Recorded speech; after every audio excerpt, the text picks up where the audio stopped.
À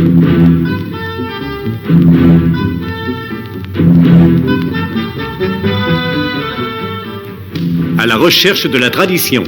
Une émission de Louis Calafert avec la participation de Bernard Douairet.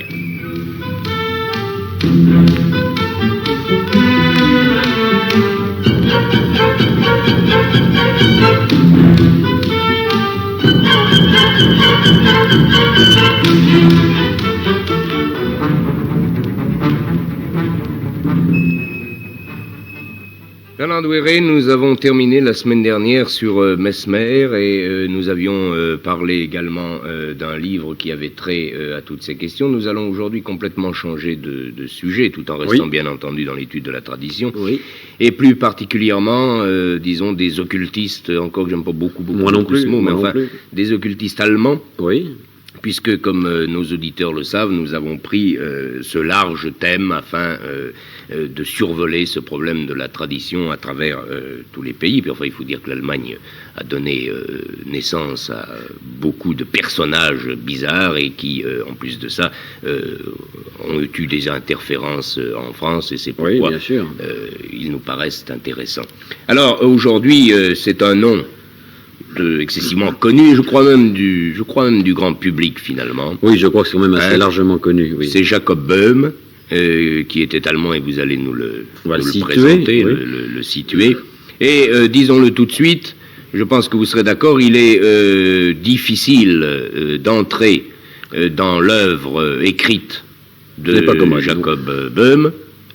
Alors, il est encore plus difficile d'en parler comme ça en profondeur devant un micro et pendant un dialogue. Mais enfin, nous connaissons votre talent à éclaircir les choses pour nous, Bernard Douairet. Donc, nous allons essayer, et plus précisément, vous allez essayer de nous parler de ce grand traditionnaliste, je préfère ce mot à celui d'occultiste, qui a non seulement marqué son époque, mais qui encore aujourd'hui, je pense, a une influence assez importante, et aussi importante finalement que même sans savoir exactement à quelle référence l'attribuer, je pense que le grand public lui-même, une fois encore, connaît le nom de Jacob Böhm. Alors, qui était-il ? Eh bien, Jacob Böhm, celui qu'on a appelé souvent le cordonnier philosophe, en faisant référence à son métier et à ce qu'il était en réalité. Plus encore peut-être qu'un traditionnaliste, comme vous l'avez dit, on pourrait dire qu'il est un illuminé. C'est encore un mot dont nous avons appris à nous méfier, je suis bien d'accord. Mais enfin, il y a un côté merveilleux, au sens propre, dans sa personne, dans sa vie, dans ses écrits. Côté naïf aussi. Oui, naïf également. Naïf, disons, naïf au sens primitif, naïf, comme on l'entend en peinture. Voilà, c'est cela. Très pur en même temps, et qui me le ferait traiter d'illuminé plutôt. En effet, Jacob Böhm, c'est une œuvre, comme vous l'avez dit, qui est difficile et qui cependant a cristallisé des courants d'idées dont les conséquences se font certainement sentir directement ou indirectement, encore à l'heure actuelle, plutôt certainement du côté de l'Allemagne ou de certains courants d'Europe centrale ou même de Russie que du côté français. Cependant, il faut préciser que celui qui, le premier, l'a introduit assez largement en France, c'est un homme dont nous avons déjà eu l'occasion de parler, c'est Louis-Claude de Saint-Martin, qui est postérieur, bien sûr, puisque Jacob Böhm, je rappelle les dates de sa vie, il est né en 1575 et il meurt en 1624, et c'est un ami de Saint-Martin, Salzmann, qui lui a fait connaître l'œuvre de Jacob Böhm, et Saint-Martin était tellement enthousiasmé par ce qu'il a pu en entendre qu'il a appris l'allemand pour pouvoir lire Böhm dans le texte, et il en a traduit quelques œuvres, ce qui me donne ainsi l'occasion de signaler quelques titres de Böhm. Oui, très volontiers. Saint-Martin a traduit des ouvrages qui portent nom L'Aurore, La Triple Vie, Les Trois Principes, Les 40 Questions. Ajoutons à cela deux autres ouvrages importants, et nous aurons une idée des principaux titres de Böhm. C'est le Mysterium Magnum, dont il existe une traduction française dans les classiques Garnier, si je me souviens bien. Dans les classiques Aubier-Montaigne. C'est une étude du symbolisme et du sens ésotérique de la Genèse. Et puis enfin, l'ouvrage intitulé De la signature des choses, De Signatura Rerum. Voilà quelques-uns des titres les plus importants d'une œuvre qui est assez considérable dans ses dimensions et qui n'est pas d'un accès extrêmement facile. Ce n'est pas extrêmement facile, pourquoi? Eh bien, le langage en lui-même est assez difficile. D'autre part, tout n'est pas traduit en français, c'est évident. Il y a des références à l'alchimie, il y a des références à l'astrologie, mais dans un contexte qui est très personnel. D'ailleurs, c'est un des traits de ces sciences-là, précisément, et qui les différencie assez profondément des sciences dites exactes, qu'elles prêtent à de multiples interprétations. Et tout simplement parce qu'il s'agit de choses extrêmement vivantes, extrêmement symboliques, et chacun les ressent à travers soi-même, aussi, à travers ses propres champs d'interférence. Alors évidemment, quand Boehm parle de mercure, de sel, de soufre, ça n'est jamais contradictoire avec ce que l'on peut lire ailleurs, mais enfin, c'est dans une perspective qui lui est propre. Personnel, oui. De même pour l'astrologie. D'autre part, il y a une terminologie qui est à lui. Par exemple, l'Evestrom, je prends simplement un des termes, qui chez lui désigne un courant astral provoqué par une âme humaine ou par quelque autre phénomène. Le terme de fureur, de colère reviennent très souvent, et dans des sens qui sont apparemment ambigus, parfois même contradictoires. La fureur, eh bien, la racine de toute chose, mais en même temps l'aliment du diable, mais en même temps le principe de tout mouvement. C'est contradictoire peut-être dans les, si j'ose dire, dans les efflorescences extérieures, mais il y a un point commun en dessous, c'est au lecteur d'effectuer le travail. Et puis enfin, il y a toute une immense symbolique, des quantités d'images chez Boehm. Évidemment, les domaines qu'il touche ne sont pas faciles à décrire, c'est souvent ce genre de langage qui convient le mieux. Si l'on veut rester proche de la vibration spirituelle et ne pas faire œuvre de philosophe dogmatique, et évidemment, ça ne contribue pas à rendre l'accès très facile. Et cependant, l'influence de Boehm a été importante. Elle est importante, évidemment, à l'intérieur de certaines sociétés dites secrètes.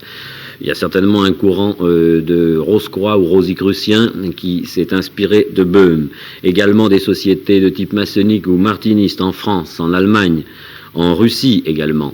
Une grande partie également des poètes romantiques, depuis Silésius jusqu'aux grands romantiques allemands. Ça, je crois que nous aurons l'occasion d'y revenir. Oui. Influence sur des philosophes également, comme Franz von Baader, comme Fichte, comme Hegel, comme Schopenhauer même. Pourquoi? Eh bien parce que Boehm pose de façon aiguë le problème du mal, parce qu'il a un sens, et c'est assez germanique d'une certaine façon, un sens tragique de la vie et de la création, et un certain volontarisme qui vraiment a sa source chez lui. Il y a d'ailleurs dans la traduction française du Mysterium Magnum 2 études de Nicolas Berdyaev qui sont très intéressantes à cet égard, non seulement parce qu'elles font un résumé de certains aperçus de l'œuvre de Boehm, mais parce qu'il essaie de suivre son influence. Une question se pose, Douéret, parce que je me la suis posée à moi-même quand je me suis, englouti dans une mince partie de l'œuvre de Jacob Boehm. J'avoue personnellement que... Je dirais tout de suite que je suis loin personnellement d'avoir tout lu ni tout compris, ça c'est sûr. Oui, c'est surtout ça l'essentiel. Une question se pose et à laquelle je n'ai pu répondre faute de documents, c'est pourquoi je vous la pose à vous, qui en général êtes bien documenté, Bernard Douéret. D'où vient l'acquis de connaissances excessivement, fabuleuses à nos yeux? C'est extraordinaire, c'est un monde. Oui, c'est ça, ça paraît prodigieux. Eh bien, c'est une question, en effet. Parce qu'il n'y a pas d'équivalent aujourd'hui. Non, on en voit mal. Finalement, on est spécialisé dans une chose ou l'autre. Eh bien, Boehm, évidemment, cela s'éclaire, si vous voulez, quand on jette un certain coup d'œil sur sa formation. Oui. Et je vais en profiter, si vous voulez, pour donner quelques indications biographiques, mais qui soient à caractère utilitaire, si je peux dire, et non pas exhaustif. Je disais qu'il était né en 1575, il est originaire de la région de Dresde, dans un village qui est près de la ville de Görlitz. Görlitz, à l'heure actuelle, c'est exactement à la frontière entre l'Allemagne de l'Est et la Pologne, à 120-150 km à l'est de Dresde. Une famille très simple, très pauvre de paysans, lui-même sera cordonnier, il se mariera, il aura 4 enfants qui sont tous de simples ouvriers, donc c'est une vie extrêmement modeste. Et il donne l'image d'un homme extrêmement humble. Le curé de Görlitz lui jouera les pires tours, dès qu'il commencera à en entendre parler, à le connaître, il sera convoqué à Dresde devant un consistoire, un de ses ouvrages sera brûlé, enfin il sera fort mal vu par la hiérarchie ecclésiastique de l'époque. Il est luthérien d'origine, mais il est assez antipapiste aussi, comme on disait, mais en fait, il se situe en dehors du contexte des religions dogmatiques, tout en étant très profondément chrétien. Et alors, la source de son savoir, de ses connaissances, de son information, eh bien, je crois qu'elle est double, ou triple même peut-être. Il y a d'abord une profonde méditation de la Bible. Et en particulier, j'allais dire en particulier de l'Ancien Testament, en pensant au Mysterium Magnum, mais enfin de toute la Bible. Il est très profondément pénétré, c'est vraiment le livre pour lui. Il y a d'autre part, certainement, quelques contacts avec des œuvres comme Meister Eckhart ou autres, qui sont d'une teneur, d'une tenue voisine de la sienne.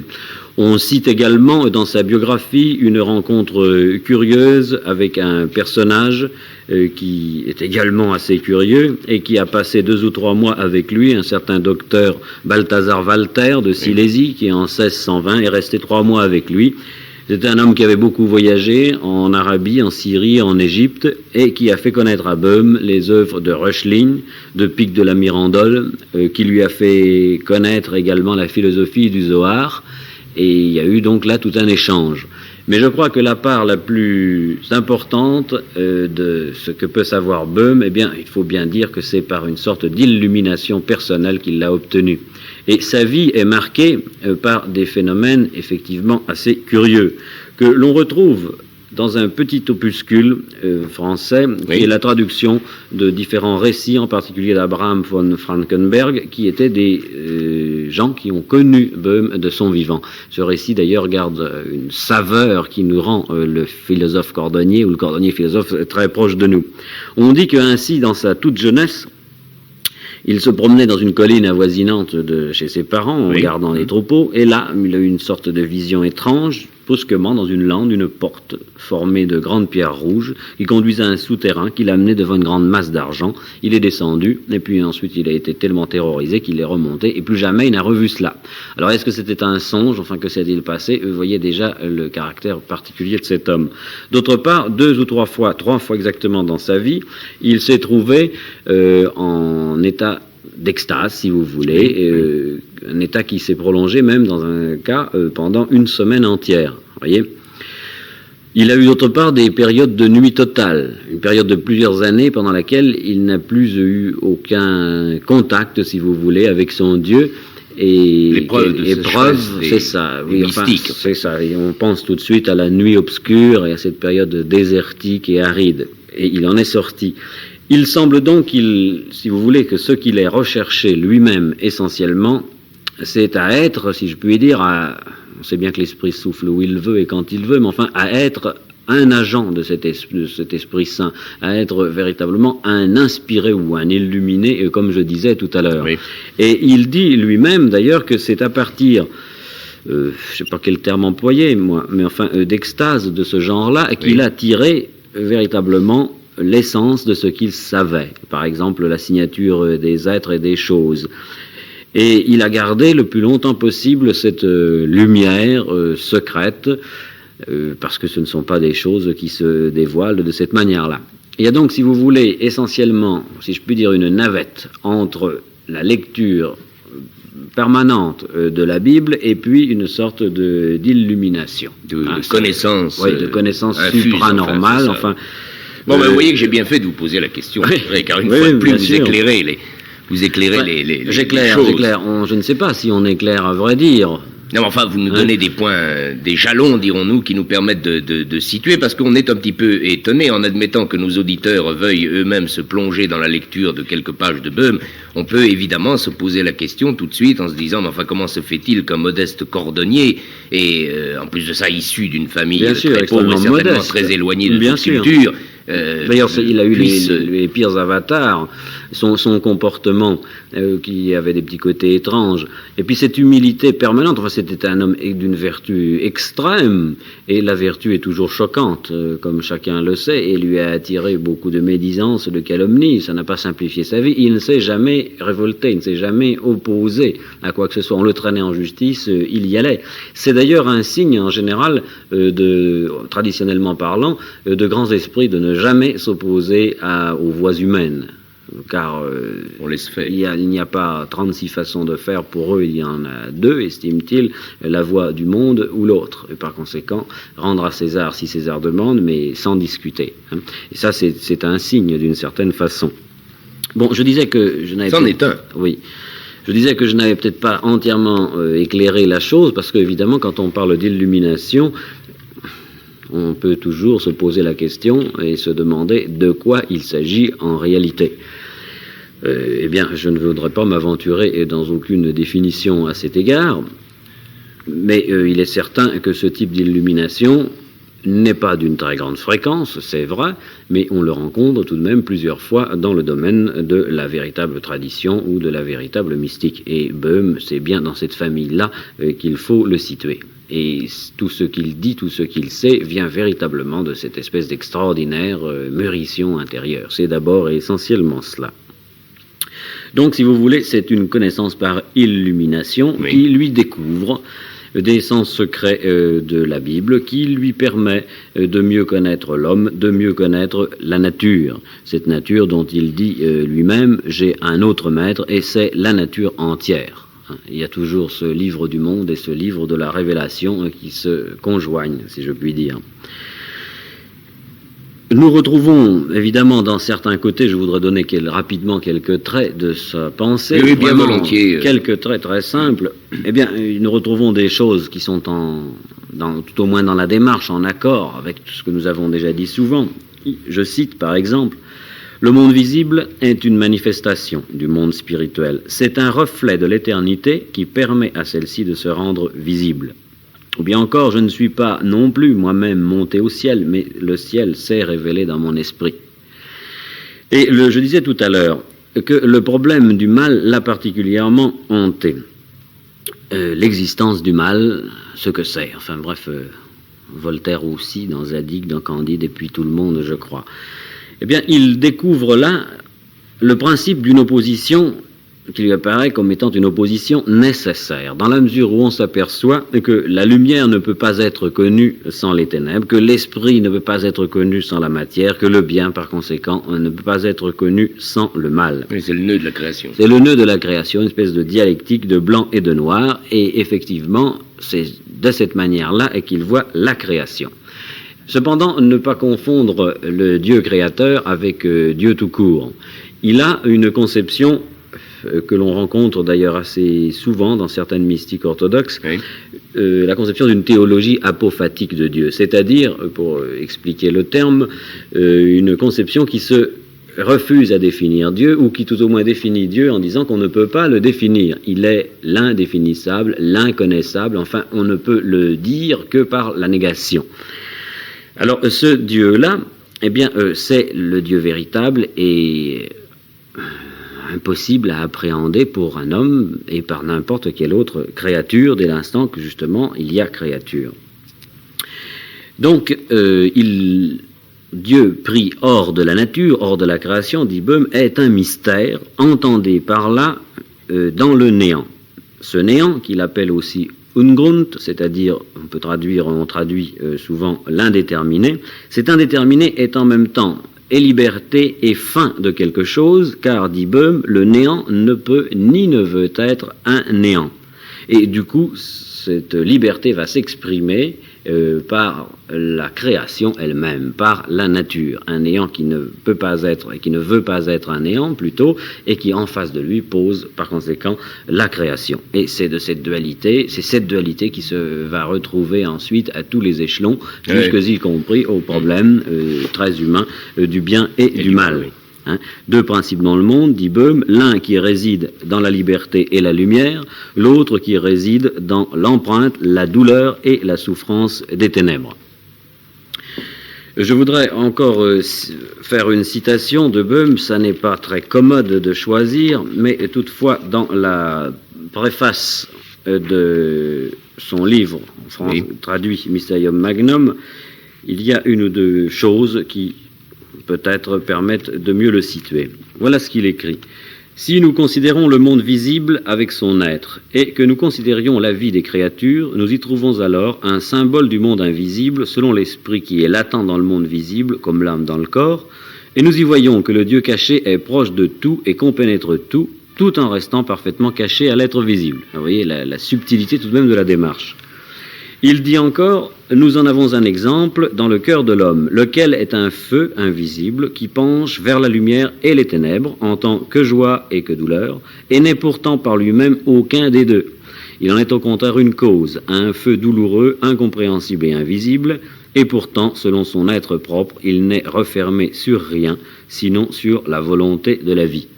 Voilà, si vous voulez, quelques principes que Böhm donne en début de son livre « Le Mysterium Magnum ». Bon, il faudrait peut-être se poser la question, puisque nous n'allons accorder, disons-le tout de suite, qu'une émission à Jacob Böhm, en raison même de la difficulté qu'il y aurait à parler comme ça, à dialoguer sur une œuvre, nous l'avons dit, excessivement complexe, excessivement difficile.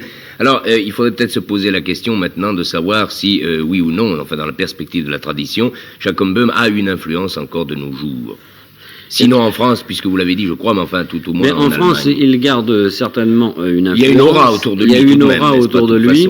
Enfin, c'est un petit peu de ces hommes, si vous voulez, dont on oublie parfois le nom sans se rendre compte qu'on porte en soi des linéaments, des lignes de pensée qui viennent de lui. Oui, c'est ça. Je pense que à travers la pensée de Louis-Claude de Saint-Martin en particulier, et dans la mesure où on accorde une influence à cette pensée de Louis-Claude de Saint-Martin, eh bien, il se véhicule une influence de Jacob Böhm. Voyez. Et puis également, dans la mesure où à travers toute une part de la philosophie allemande, une philosophie allemande dont on parle beaucoup au XXe siècle, celle de Hegel en particulier, voire même celle de Schopenhauer, eh bien, très peu celle-là. Moins, oui, moins à notre époque. Oui. Pour cause. Oui.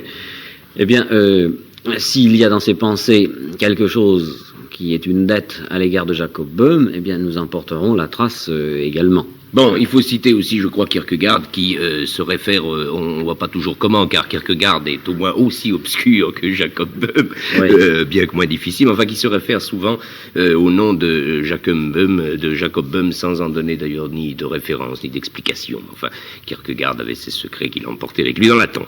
Bon, eh bien, je crois, Bernard Douéret, que nous avons fait un petit survol, et que nous avons un survol de ce personnage, un survol de cette œuvre. Nous nous tenons à disposition de nos auditeurs pour leur donner les titres éventuels des œuvres de Böhm s'ils sont intéressés. Oui. Rappelons une fois encore que c'est assez compliqué.